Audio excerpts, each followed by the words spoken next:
बहुत सुंदर।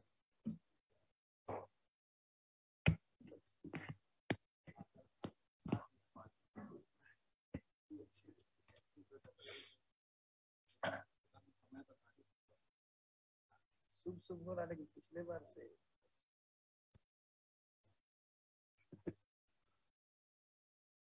आज 9 अगस्त है।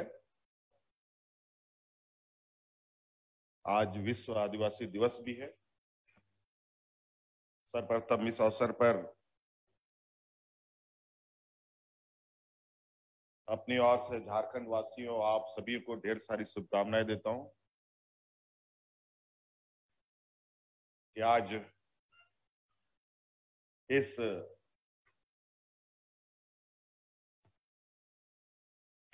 शुभ अवसर पर, आज वैसे छुट्टी का भी दिन है, सरकारी राज्य स्तरीय छुट्टी है, फिर भी आज के दिन को यादगार बनाने के लिए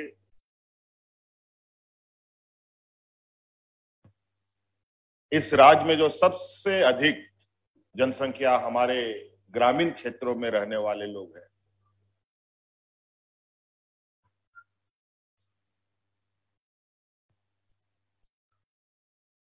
उनके लिए ये कार्यक्रम आयोजित किया है।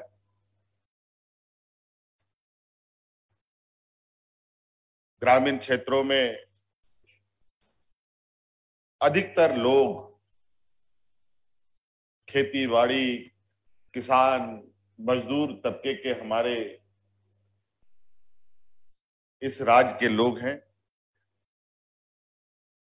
आज इस कार्यक्रम में हमारे साथ उपस्थित कृषि विभाग मंत्री बादल पत्रलेख जी, उपस्थित विभागीय सचिव, उपस्थित माननीय हमारे विधायक बंधु तिर्की जी, माननीय विधायक समरीलाल जी, हमारे प्रधान सचिव, यहाँ उपस्थित कृषि विभाग के सभी पदाधिकारीगण और यहाँ उपस्थित आप सभी किसान भाइयों बहनों, आप सभी लोगों का आज के इस कार्यक्रम में, इस सभागार में उपस्थित होने के लिए बहुत बहुत आभार प्रकट करते हुए अपनी ओर से जोहार करता हूं। बहुत विस्तृत रूप में सचिव और हमारे विभागीय मंत्री बादल पत्रलेख जी ने आपको बताया है, क्योंकि उसके कंधे पर ही हम लोगों ने राज्य का सबसे बड़ा भार भी डाल रखा है। जो सबसे जरूरतमंद लोग हमारे ग्रामीण क्षेत्र में हैं, उनके जीवन में कैसे खुशहाली आए, लोगों की आय की वृद्धि कैसे हो, आर्थिक समृद्धि कैसे हो, इसकी जिम्मेवारी दी गई है। और शुरू से ही हमारा ये प्रयास है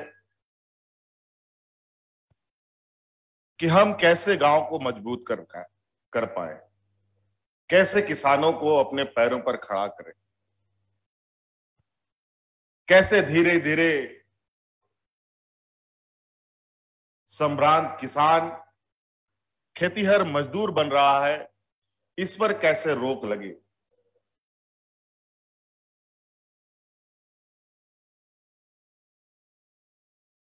ये हमारा लगातार प्रयास है। इसके लिए कई चीजें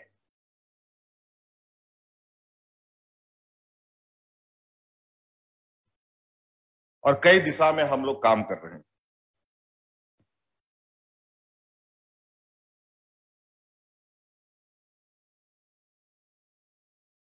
आज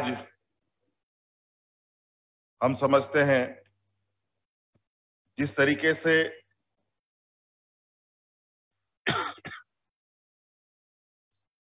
हमारे ग्रामीण क्षेत्र के लोग मेहनतकश हैं, उनको सरकार के द्वारा सही समय पर सही दिशा, सही मार्गदर्शन और सही सहायता उपलब्ध हो तो निश्चित रूप से हमारे लोग अपने पैरों पर खड़े हो सकते हैं।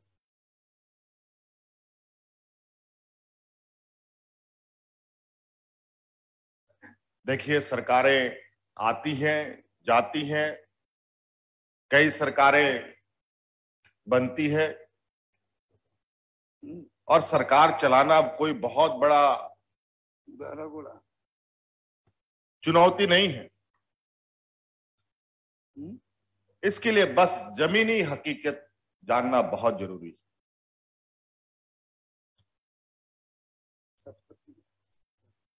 तभी राज को दिशा दिया जा सकता है। हमारे किसान अपने पैरों पर खड़े हो सकते हैं, हमारी आने वाली पीढ़ी सुरक्षित रह सकती है।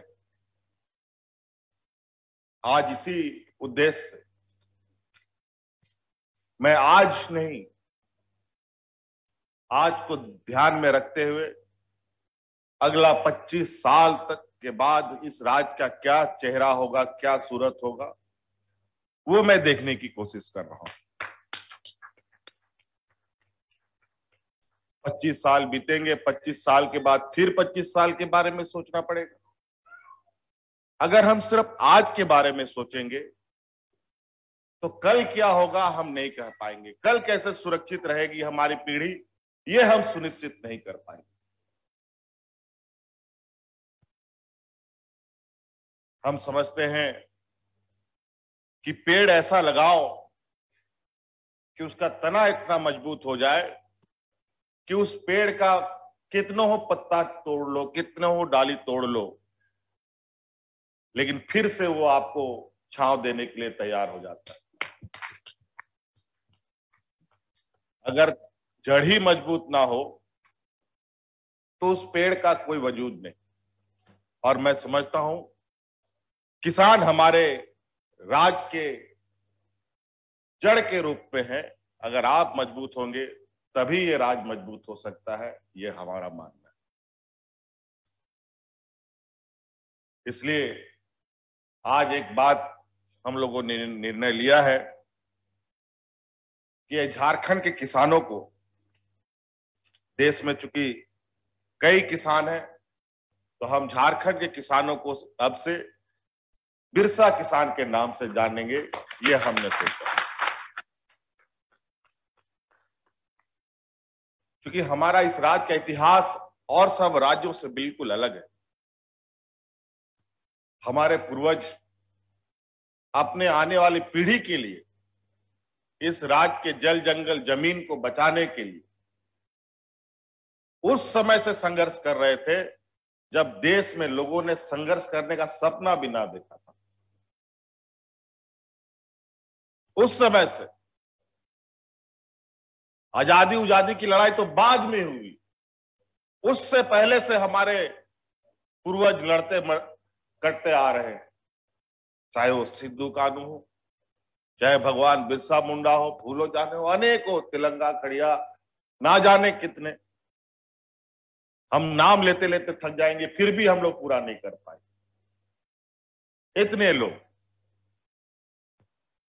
ये वीर भूमि। हाँ, जरूर कुछ लोगों का नाम देश के बड़े बड़े मंचों पर लिया जाता है।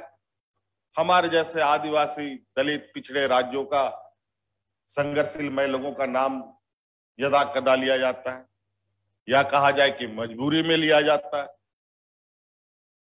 लेकिन हम उन सब का नाम गौरव से लेते हैं। हमें गर्व है कि ऐसे लोग हमारे बीच में आए और हमको मार्गदर्शन किया है।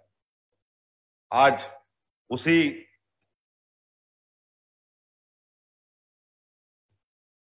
का नतीजा है कि आज हमें भी ये मौका मिला है कि आपके लिए हम कुछ काम करें। और हमारे हर योजनाओं में सबसे पहले यहाँ के गरीब गुरबे लोग, जरूरतमंद लोग हमारे सोच के पंक्ति के सबसे पहले पायदान के लोग हैं, जिनके बारे में हम काम करते हैं। आज पशुधन योजना, हम जानते हैं हमारे ग्रामीण क्षेत्रों में हमारी आर्थिक स्रोत, आय संसाधन, आय बढ़ाने का कई माध्यम है और हमारे पूर्वजों के समय से रहा हुआ है, हमारी ये रगों में बसा हुआ है। लेकिन कई नीतियों की वजह से, कई खामियां की वजह से उन सब को हम लोग छोड़ते चले आए और नतीजा आज जो हमारी व्यवस्थाएं छोड़ी हुई थी या वक्त ने हमें छुड़वा दिया, आज उसको व्यवसाय का एक नया रूप दे करके देश दुनिया में उनकी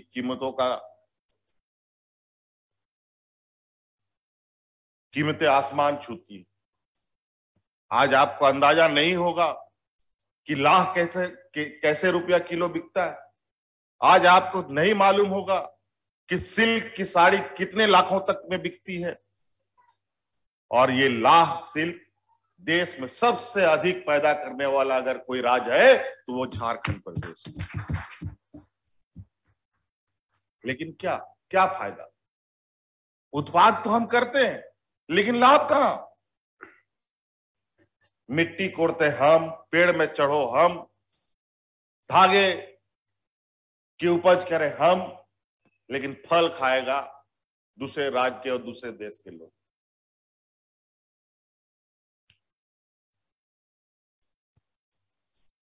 आज महुआ को लेकर, महुआ का बीज को लेकर, नीम का बीज को लेकर, जंगलों में जो हमारे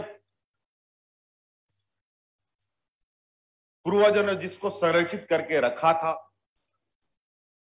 और ऊपर वाले ने जो हमें जंगलों से सजा धजा करके रखा था, उसमें इतने सारी चीजें थी कि उससे हमारा घर द्वार तो क्या, हमारी पीढ़ी दर पीढ़ी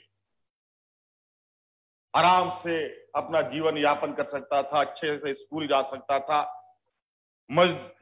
महाजनों के सामने घुटना टेकने का जरूरत नहीं पड़ता।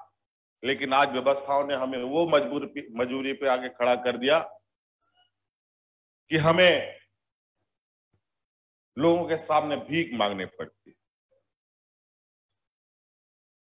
आज इसीलिए हम लोगों ने एक फेडरेशन का भी बनाने का संकल्प लिया है, जो आखिरी चरण पर है, जिसके माध्यम से हम लोग वन उपज का व्यवस्था हम लोग ऐसा करने जा रहे हैं जिसका सही और बाजार मूल्य आप सब लोगों को प्राप्त हो सके। कई ऐसी चीजें गांव देहात हमारा, हम लोगों ने भी पैदा तो जब हुए होंगे तो छोटे ही थे। गांव देहात का समय भी हमने देखा। एक समय ऐसा था कि गांव में जानवर सुबह घर से निकलते थे और 2-4 लोगों का जिम्मा होता था कि वो लोग गाय बकरी सबको चरा के शाम तक वापस लाता था। अगर गांव में जानवर शाम को वापसी कर रहा है तो इतना आता था कि आदमी को घर से बाहर निकलना दरवाजा में मुश्किल होता। 10 मिनट तक आ रहा है जानवर, सब घर में सब घुस रहा है अपना अपना। लेकिन अब जानवर सब भी गायब। आज दुर्भाग्य क्या हमारे, हम लोग को अंडा इंपोर्ट करके दूसरे राज्यों से ला करके यहां पर लोगों को उपलब्ध कराना पड़ता है, जबकि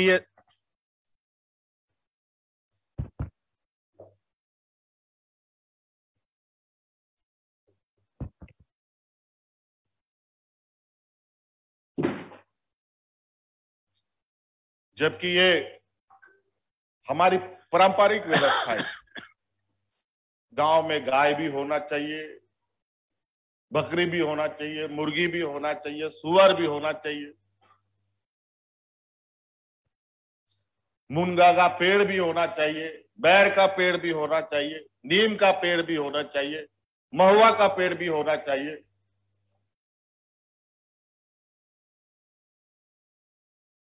यही तो हम लोगों का पूंजी था। लेकिन धीरे धीरे ये पूंजी कहां गायब हो गई, कैसे चली गई, इसको समझ पाने में हमें बहुत दिक्कत हो। इसीलिए हम बार बार ये कहते हैं कि किसान का खेत उसके लिए बैंक है और ये पशुधन उसका एटीएम है, खलियान उसका एटीएम है।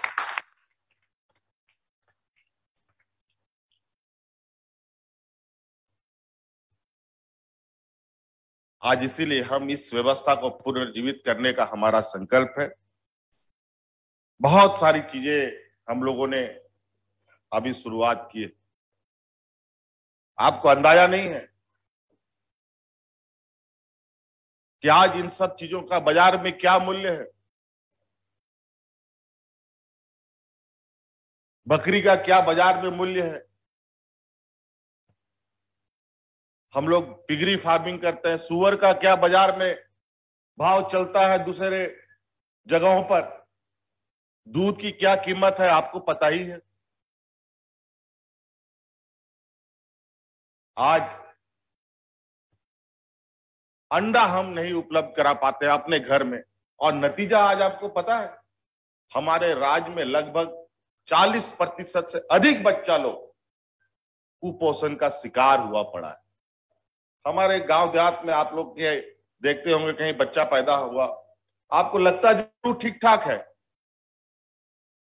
लेकिन मानव शरीर में कुछ ऐसे बदलाव होते रहते हैं जो एक समय सीमा तक चल चल के वो खत्म होता है,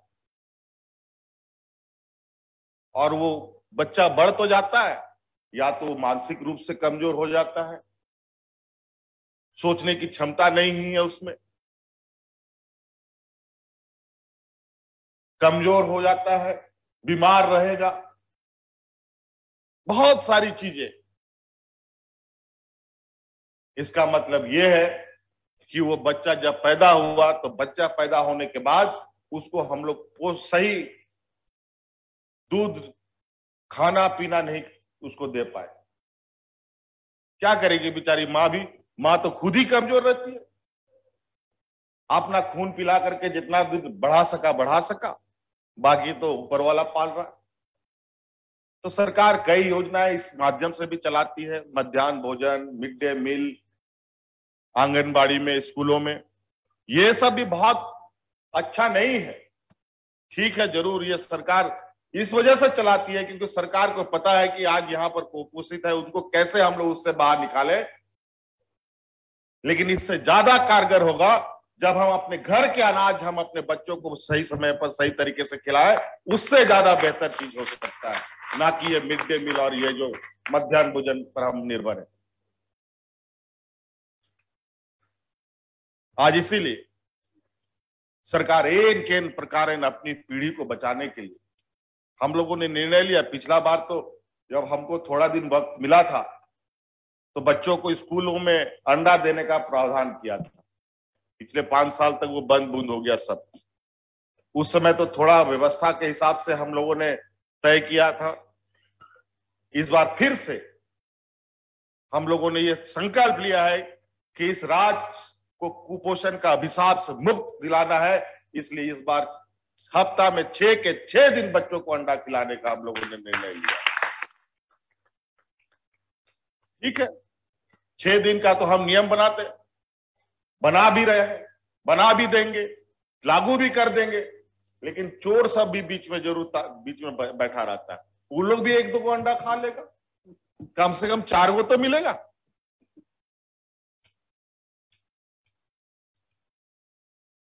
कितना लूटेगा, कितना खाएगा, कहां पर? हमारा सोच हमारे आने वाले जो पीढ़ी जो अपने पैर पर खड़ा होगी, इस राज्य को दिशा देगी, उसको सुरक्षित करना हमारा पहला दायित्व।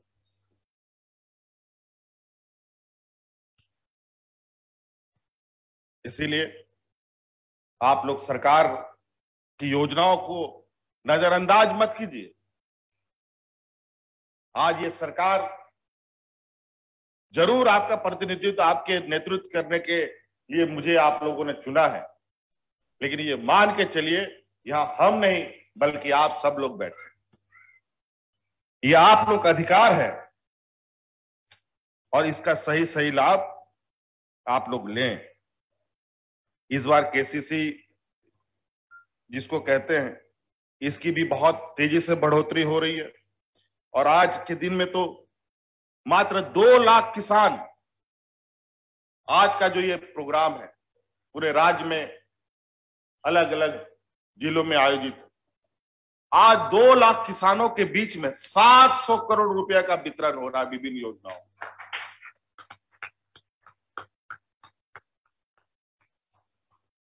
आज का प्रोग्राम का भव्यता इसी से आप अंदाजा लगा सकते हैं कि आज हम लोग किसानों के प्रति, किसानों के लिए कितने जिम्मेदारी के साथ आगे बढ़ रहे हैं। आज वैश्विक महामारी पूरे दुनिया में छाया हुआ है, सीमित संसाधन में, ना अस्पताल, ना मशीन, ना दवाई, ना जानकारी, मार अंधेरे में भागा जा रहा है पूरा राज्य का महकमा कि कोरोना से बचाना है, कोरोना से बचाना है। बहुत फूकते फांकते, बहुत संभलते संभालते राज्य को हम लोगों ने बहुत व्यवस्थित तरीके से अभी तक हम लोग चले आए हैं। मजदूर तबके के हमारे लोग, किसान हैं हमारे लोग, अगर ये मेहनत नहीं करेंगे इनका चूल्हा नहीं जलेगा, भूखे मरेंगे लोग। आपको याद होगा 2019 से पहले जब कोरोना का कोई हवा पानी नहीं था देश दुनिया में, लोग राशन कार्ड लेके भूखा मरा, लेकिन इस वैश्विक महामारी में महीनों तक राज्य को बंद करने के बाद भी एक भी व्यक्ति को हम लोगों ने भूखा नहीं मरने दिया।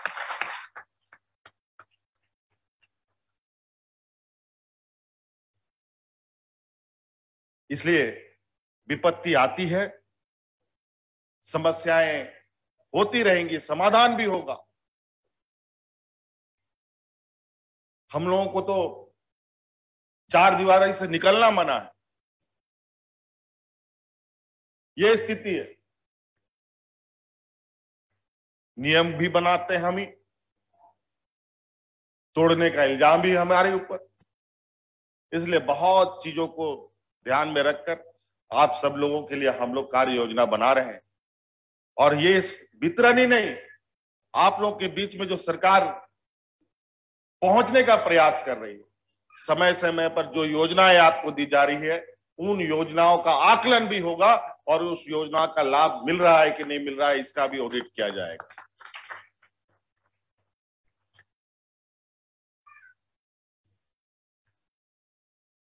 हमारे संसाधनों से दुनिया जगमगा रहा है, कितना अचरज की बात है। इस राज्य में आप तो किसान हैं, आप धान जानते हैं, आलू प्याज सब्जी जानते हैं, आम कटहल इमली जानते हैं। इसके अलावा इस राज्य में एक और खजाना का अंबार यहां पर है, वो है खनिज संपदा। कोयला, लोहा, अभ्रक, सोना, चांदी, हीरा, मोती, दुनिया भर का। अभी बहुत लोगों का हाथ में आप देखते होंगे हरा रंग का एक अंगूठी पहनता है, पन्ना जिसको बोलता है, यही मिलता है जमशेदपुर का थोड़ा सा आगे में, घाटशिला में। जंगलों में भरा पड़ा है, लेकिन उसका कोई माई बाप नहीं। बड़ा बड़ा पूंजीपति कोई बंगाल में बैठ जाता है, कोई उड़ीसा में बैठ जाता है और एजेंट दलाल के माध्यम से गांव में घुस करके गांव वाला को कुछ पैसा दे करके वहां से 2-4 ढेला उठवा लेता है। कभी छापामारी होता है तो व्यापारी तो दूसरे जगह बैठा हुआ या फंस गया यहाँ का हमारा आदिवासी किसान। और उस पन्ने का कीमत जानते हैं? अगर सही और जो हमें जानकारी मिली है, जिसको हमने अभी इस सब चीजों में समझने का कोशिश किया है, इस देश का सबसे बेहतरीन पन्ना अगर मिलता है तो हमारे ये घाटशिला विधानसभा में जमशेदपुर के आगे मिलता है। एक रत्ती बोलता है उसको शायद कि 1 ग्राम क्या बोलता है, उसका लाखों रुपया में दाम है, कोई मोल नहीं। कोयला लोहा तो है ही है, कोयला लोहा तो आप लोगों के बस की बात है नहीं। ना आप पावर प्लांट चला सकते हैं, ना आप स्टील प्लांट चला सकते हैं, ना हीरा पन्ना को आप साफ कर सकते हैं। तो जाएगा कहां राज्य के किसान, कहां जाएगा यहां का